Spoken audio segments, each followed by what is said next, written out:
Allahumma shalli wa sallim wa barik ala sayyidina Muhammad. Pada pertemuan sebelumnya saya sudah menghantarkan tentang man huwa Ibn Arabi. Siapakah Ibn Arabi? Apakah akidahnya? Nanti ada kajian khusus mengenai akidah Ibn Arabi berdasarkan kitab Al-Futuhat Al-Makkiyah, insyaallah ya. Bahwa dia la yakhruj min aqidati ahli sunnati wal jamaah. Dia tidak pernah keluar dari akidah ahli sunnah dan al-jamaah ya. Lalu bagaimana dengan tuduhan? Kita sampaikan semua kritik terhadap Ibn Arabi, semua takfir dan penuduhan beliau sebagai zindik itu berasal dari Ibn Taimiyah ya. Ibn Taimiyah awwalu man kaffarahu. Bahkan Ibn Taimiyah dengan pemahaman yang tidak tepat mengkafirkan Ibn Arabi, tapi mengatakan man syakka fi takfir ya, Ibn Arabi faqad kafar. Sampai ada ungkapan-ungkapan begitu yang kemudian muncul dari Taimiyin, kelompok-kelompok yang mengikuti Ibn Taimiyah, dan ini menyedihkan sekali. Mereka tidak baca, hanya taklid kepada hasil bacaan Ibn Taimiyah. Dan taklid, bukankah taklid tidak boleh bagi mereka ya? Kenapa kemudian dalam mentakfir Ibn Arabi kemudian mereka taklid kepada imamnya? Baca sendirilah ya. Kalau nggak sanggup nih kita bacain ya. Nggak sanggup, ayo kita baca sama-sama. Kalau mau dibaca nih kita baca sama-sama ya.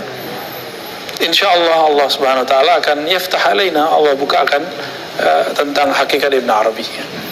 Dan saya juga sudah sampaikan sebelumnya bahwa beberapa penulis Ahlus Sunnah di negeri kita ada yang salah faham juga tentang beliau, sehingga menyebut Ibn Arabi sebagai Syiah.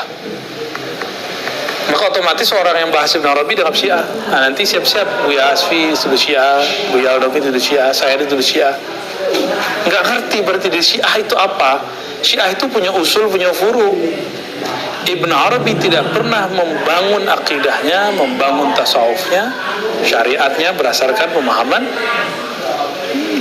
Syiah, nggak ada ya. Bahkan dia mengkritisi Syiah yang ada, mengkritisi Mu'tazilah, bahkan Asy'ariyah pun dikritik ya, sebagian Asy'ariyah ya. Nah, kita sekarang masuk insyaallah kepada bagian kalau sempat kita baca 3 fasal atau 2 fasal ya. Yang pertama tentang an-nafs wal raja wal khauf. Kalau di sini fasal yang kedua ya.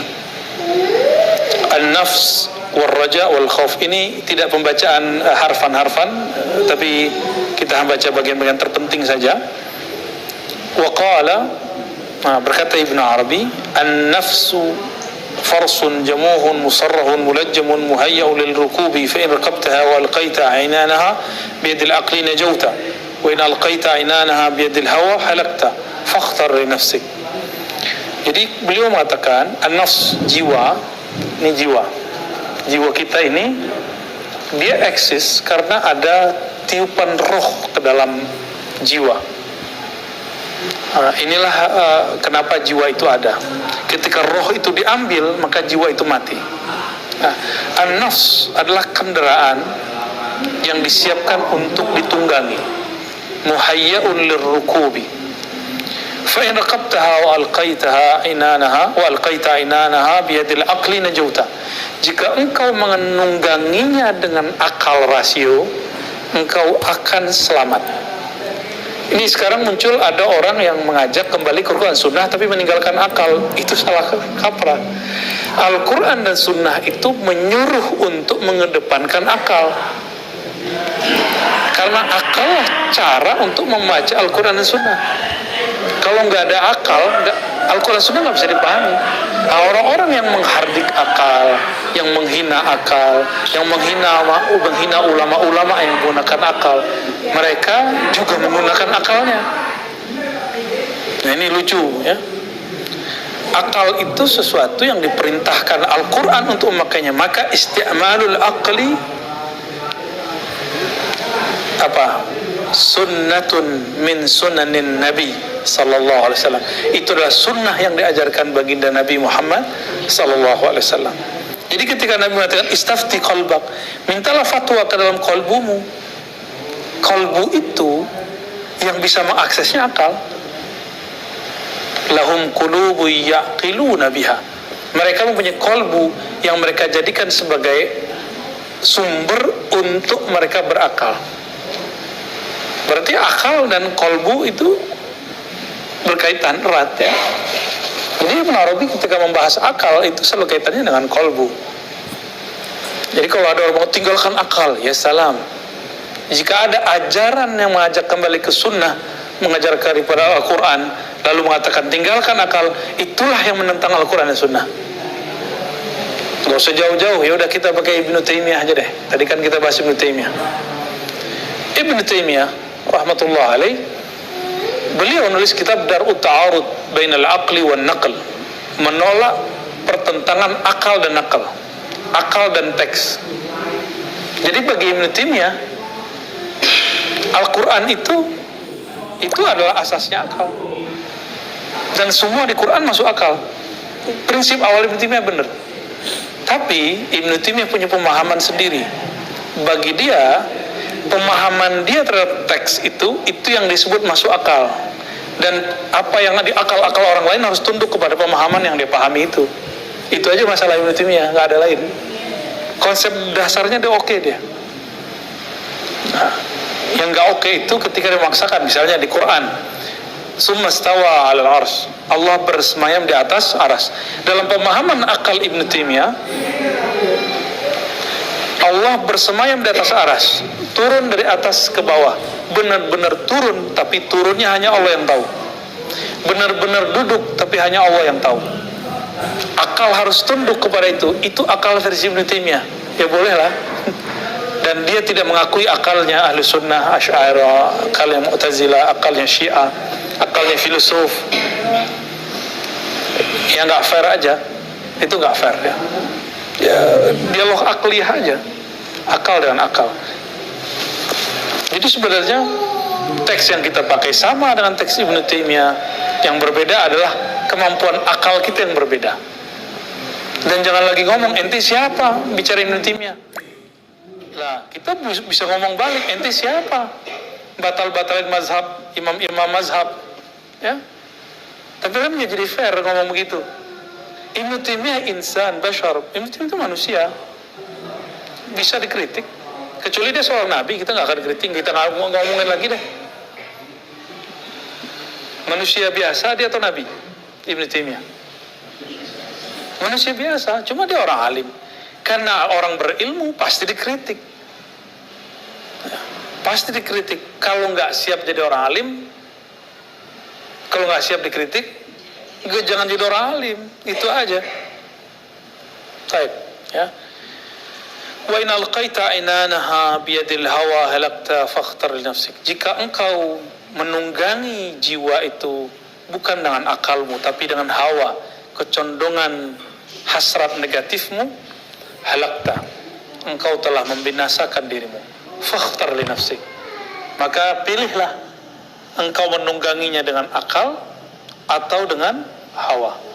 Nah, menunggangi dengan akal berarti penunggang ini akal, tapi yang menungganginya kolbu. Itu alat kekangnya namanya akal.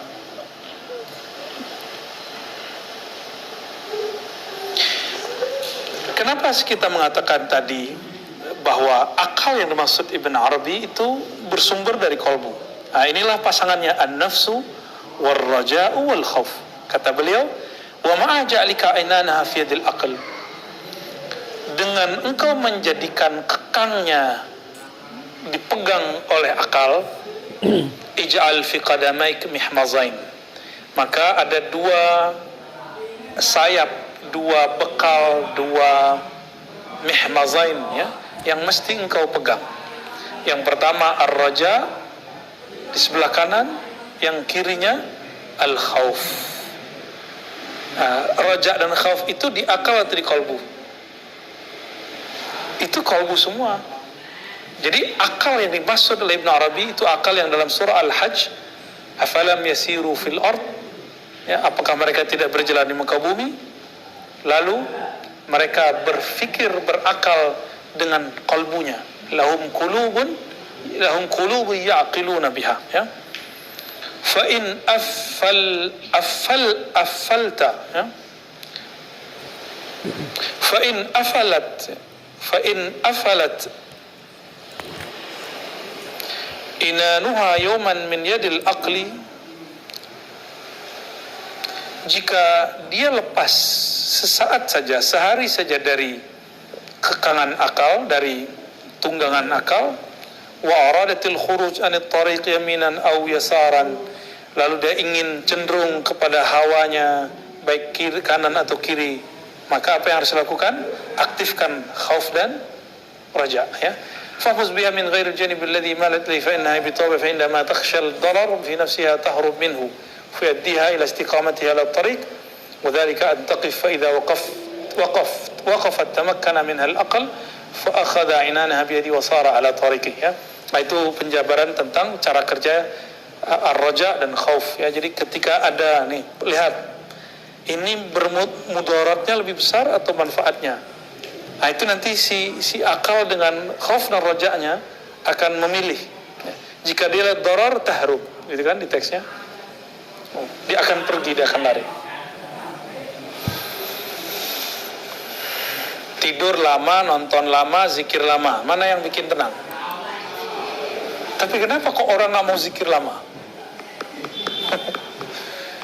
ya kan? Nah, berarti kita belum pakai akal, sederhana aja. Makan banyak, nggak pernah puasa, sakit. Ini manfaat. Kita bicara darar dan nafa.